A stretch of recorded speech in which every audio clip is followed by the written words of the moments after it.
Hello students, Jai Jagannath. Welcome to Odisha Odia YouTube channel. आज आम Nobel prize 2025 को नहीं आलोचना करिबा। प्रथम question, who won the 2025 Nobel prize in physics? Physics रे 2025 मसीह रे किए नोबेल प्राइज पाइछंती?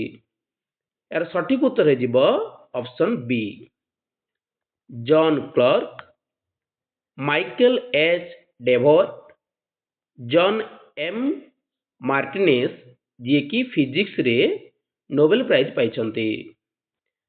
तेबे यह किमिति मन रखिबा? मन रखंतु आमे जेमिति हेले मध्य नामर शेष शब्दटी को मन रखिबा पड़िबो, अर्थात क्लार्क, डेवोर्ट एवं मार्टिनेस। तेबे शॉर्ट ट्रिक कौन रहबो मन रखंतु?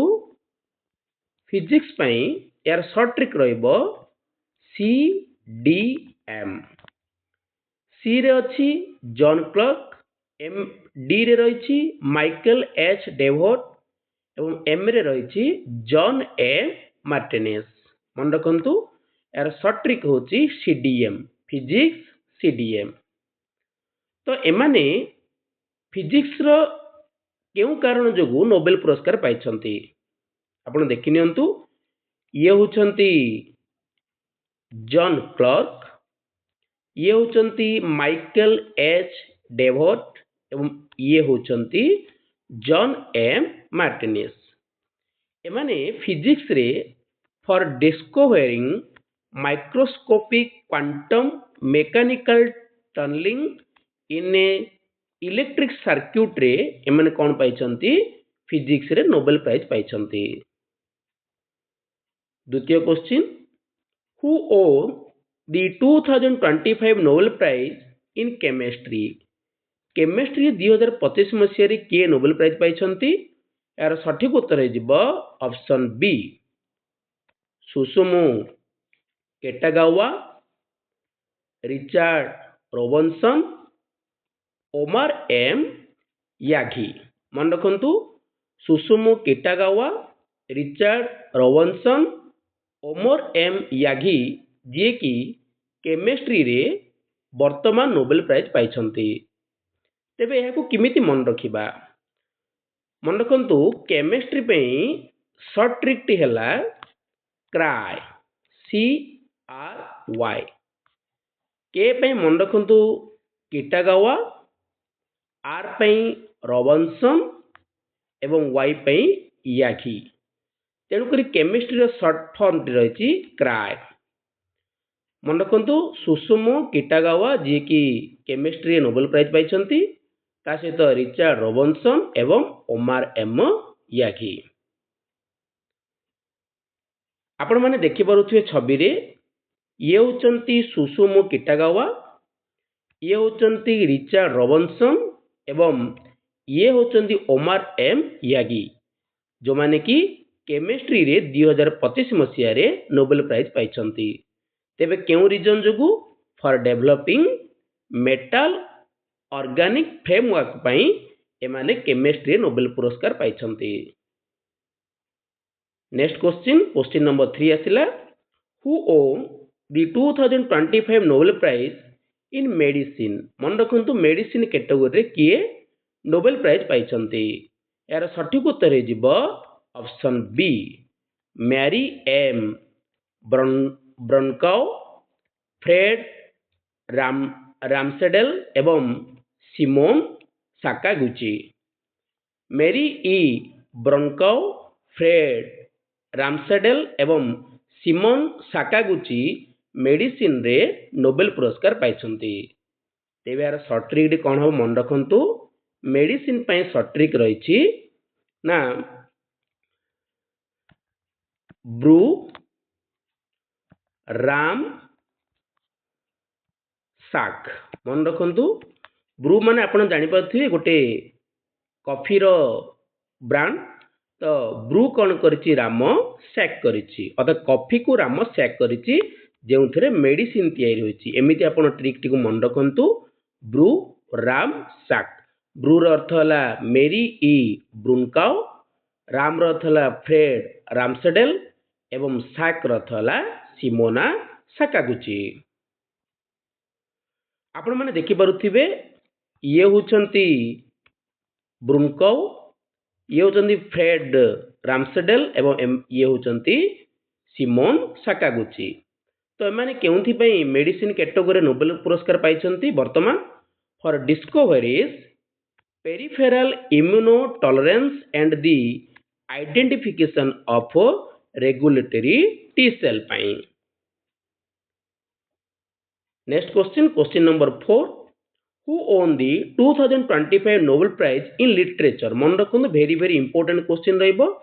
OSSC CGL ରେ ଆସିଲା ଭଳି question ରହିଛି। ଲିଟରେଚର କ୍ୟାଟେଗୋରୀ 2025 ମସିହାରେ ନୋବେଲ ପ୍ରାଇଜ କିଏ ପାଇଛନ୍ତି? ଏହାର ସଠିକ ଉତ୍ତର ଯିବ ଅପସନ୍ ସି ଲାସଜୋଲା କ୍ରାସନୋ ହୋକାରାଇ। ମନେ ରଖନ୍ତୁ ଲାସଜୋଲା କ୍ରାସନ ହୋକାରାଇ ଯିଏକି ଲିଟରେଚରରେ ନୋବେଲ ପୁରସ୍କାର ପାଇଛନ୍ତି। ତାର ସଠିକ ଏହାର ଟ୍ରିକ୍ କେମିତି ମନେ ରଖିବେ? ମନେ ରଖନ୍ତୁ ଲିଟରେଚର ପାଇଁ ଏଲ ମନେ ରଖିବେ, ଏଲ କ୍ରା ବୋଲି ମନେ ରଖିବେ। ଏଲ କ୍ରାର ଅର୍ଥ ହେଲା ଲାସାଜୋଲ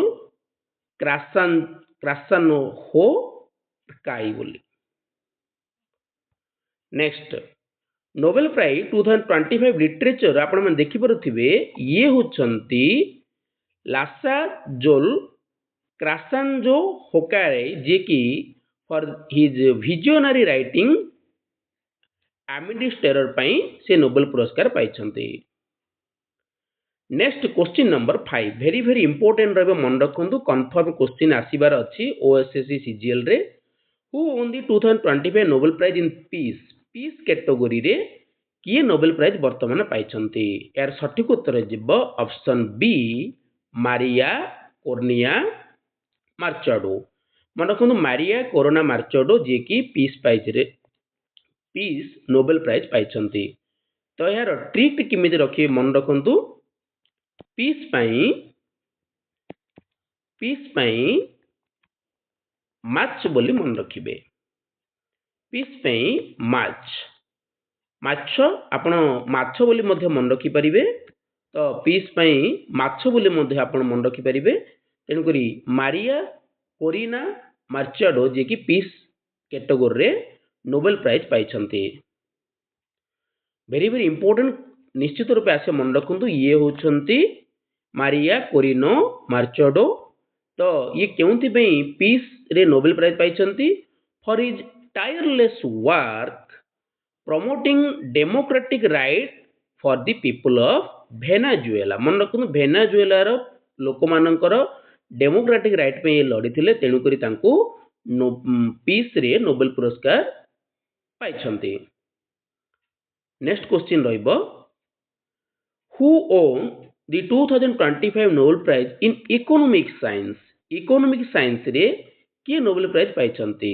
option A Joel Mokyr, option B Philippe ଆଙ୍ଗୋଇନ, ଅପସନ୍ ସି ପିଟର ହାଉଟି। ମନେ ରଖନ୍ତୁ ଏବଂ ଅପସନ୍ ଡି ରହିଛି ଅଲ୍ ଦି ଏବଭ୍। ଏହାର ସଠିକ ଉତ୍ତର ଯିବ ଅଲ୍ ଦି ଏବଭ୍, ଅର୍ଥାତ ଜୋଏଲ ମୋକେର, ଫିଲିପ ଆଙ୍ଗୋଇନ ଏବଂ ପିଟର ହାଉଟି ଯିଏକି ତିନୋଟି ଜଣ ଇକୋନୋମିକ ସାଇନ୍ସରେ ବର୍ତ୍ତମାନ 2025ରେ ନୋବେଲ ପୁରସ୍କାର ପାଇଛନ୍ତି। ଆପଣମାନେ ଦେଖିପାରୁଥିବେ ଇଏ ହେଉଛନ୍ତି ଜୟ ମୋକେରି ଯିଏକି for having identified the prerequisites of sustained growth through technological process ପାଇଁ ସେ ଇକୋନୋମିକ ସାଇନ୍ସରେ ନୋବେଲ ପୁରସ୍କାର ପାଇଛନ୍ତି। ଏବଂ ଇଏ ହେଉଛନ୍ତି ଫିଲିପ ଆଙ୍ଗୋଇନ ଏବଂ ଇଏ ହେଉଛନ୍ତି ପିଟର ହାଉଟି ଯିଏକି କ୍ରିଏଟିଭ ଡେଷ୍ଟ୍ରକ୍ସନ ଥିଓରି ପାଇଁ ନୋବେଲ ପୁରସ୍କାର ପାଇଛନ୍ତି। ତ ବର୍ତ୍ତମାନ ଆଲୋଚନା କରିବା ଇଣ୍ଡିଆର ନୋବେଲ ପ୍ରାଇଜ ଚମ୍ପିଆନସିପ କିଏ ରହିଛି, ମାନେ କିଏ ଇଣ୍ଡିଆର ନୋବେଲ ପ୍ରାଇଜ ପାଇଛନ୍ତି। ଆପଣମାନେ ଛବିରେ ଦେଖିପାରୁଥିବେ ଇଏ ହେଉଛନ୍ତି ରବୀନ୍ଦ୍ରନାଥ ଠାକୁର ଯିଏକି ବିଶ୍ୱକବି ରବୀନ୍ଦ୍ରନାଥ ଠାକୁର। ସେ 1913 ମସିହାରେ ନୋବେଲ ପୁରସ୍କାର ପାଇଥିଲେ। କେଉଁ କ୍ୟାଟେଗୋରୀରେ? ଲିଟରେଚର କ୍ୟାଟେଗୋରୀରେ ସେ ନୋବେଲ ପୁରସ୍କାର ପାଇଥିଲେ। ନେକ୍ସଟ ଆସୁଛନ୍ତି ସିଭି ରମଣ। ଆପଣମାନେ ଦେଖିପାରୁଥିବେ ଇଏ ହେଉଛନ୍ତି ସିଭି ରମଣ। ଏଥିରେ ମଧ୍ୟ ଗୋଟେ ଛୋଟ ଚିତ୍ର ରହିଛି। ଯାକି ରମଣ ଏଫେକ୍ଟ କୁହାଯାଏ। 1930 ମସିହାରେ ସିଭି ରମଣ ଫିଜିକ୍ସ କ୍ୟାଟେଗୋରୀ ପାଇଁ ସେ କ'ଣ ପାଇଥିଲେ? ନୋବେଲ ପୁରସ୍କାର ପାଇଥିଲେ। ଏବଂ ତୃତୀୟ ନମ୍ବର ବ୍ୟକ୍ତି ଜଣକ ଆପଣମାନେ ଦେଖିପାରୁଥିବେ, ଇଏ ହେଉଛନ୍ତି ହରଗୋବିନ୍ଦ ଖୁରାନା। ଆପଣମାନେ ସାଇଟ୍ରେ ମଧ୍ୟ ଗୋଟେ ଛବିଟି ଦେଖିପାରୁଥିବେ, ଯେଉଁଟାକି ମେଡିସିନ କ୍ୟାଟେଗୋରୀରେ 1968 ମସିହାରେ ସେ କ'ଣ ପାଇଥିଲେ? ନୋବେଲ ପୁରସ୍କାର ପାଇଥିଲେ। ନେକ୍ସଟ 4 ନମ୍ବର ଆପଣମାନେ ଦେଖିପାରୁଥିବେ, ଇଏ ହେଉଛନ୍ତି Mother Teresa. Mother Teresa peace କ୍ୟାଟେଗୋରୀରେ ଆପଣମାନେ ଛବିରେ ମଧ୍ୟ ଦେଖିପାରୁଥିବେ, ଗୋଟେ ପିଜନର ଛବି ରହିଛି। ପିସ୍ କ୍ୟାଟେଗୋରୀରେ 1979 ମସିହାରେ ସେ ନୋବେଲ ପୁରସ୍କାର ପାଇଥିଲେ। ଏବଂ ନେକ୍ସଟ ଛବିଟି ରହିଛି ସୁବ୍ରମଣ୍ୟମ ଚନ୍ଦ୍ରଶେଖର, ଯିଏକି 1983 ମସିହାରେ ଫିଜିକ୍ସ କ୍ୟାଟେଗୋରୀରେ କ'ଣ ପାଇଛନ୍ତି? ନୋବେଲ ପୁରସ୍କାର ପାଇଛନ୍ତି। 6 ନମ୍ବର ଛବିଟି ରହିଛି ଅମୃତ ସେନ, ଯିଏକି ଇକୋନୋମିକ ସାଇନ୍ସ କ୍ୟାଟେଗୋରୀରେ 1998 ମସିହାରେ ନୋବେଲ ପୁରସ୍କାର ପାଇଛନ୍ତି। 7 ନମ୍ବର ଛବିରେ ରହିଛନ୍ତି ଭେଙ୍କଟରମଣ ରାମକୃଷ୍ଣନ, ଯିଏକି 2009 ମସିହାରେ କେମିଷ୍ଟ୍ରି କ୍ୟାଟେଗୋରୀରେ କ'ଣ ପାଇଛନ୍ତି? ନୋବେଲ ପୁରସ୍କାର ପାଇଛନ୍ତି। ଏବଂ 2014 ମସିହାରେ କୈଳାସ ସତ୍ୟାର୍ଥୀ, ଯିଏକି ପିସ୍ କ୍ୟାଟେଗୋରୀରେ ମଧ୍ୟ 2014 ମସିହାରେ ସେ ନୋବେଲ ପ୍ରାଇଜ୍ ପାଇଛନ୍ତି। ଏବଂ ଶେଷଟି 2019 ମସିହାରେ ଅଭିଜିତ ବାନାର୍ଜୀ, ଯିଏକି ଇକୋନୋମିକ ସାଇନ୍ସ କ୍ୟାଟେଗୋରୀରେ ନୋବେଲ ପ୍ରାଇଜ୍ ପାଇଛନ୍ତି। ଏଗୁଡ଼ିକ ଥିଲେ ଇଣ୍ଡିଆର ନୋବେଲ ଚାମ୍ପିଅନସିପ୍। ତ ଯେଉଁମାନେ ଓଡ଼ିଶା ଓଡ଼ିଆ ୟୁଟ୍ୟୁବ୍ ଚ୍ୟାନେଲକୁ ସବସ୍କ୍ରାଇବ୍ କରିନାହାନ୍ତି, ସବସ୍କ୍ରାଇବ୍ କରିନିଅନ୍ତୁ। ଭିଡ଼ିଓଟିକୁ ଲାଇକ୍ କରିବା ସହିତ ଅଧିକରୁ ଅଧିକ ମାତ୍ରାରେ ସେୟାର କରିନିଅନ୍ତୁ। ସମସ୍ତଙ୍କୁ ଧନ୍ୟବାଦ। ଜୟ ଜଗନ୍ନାଥ।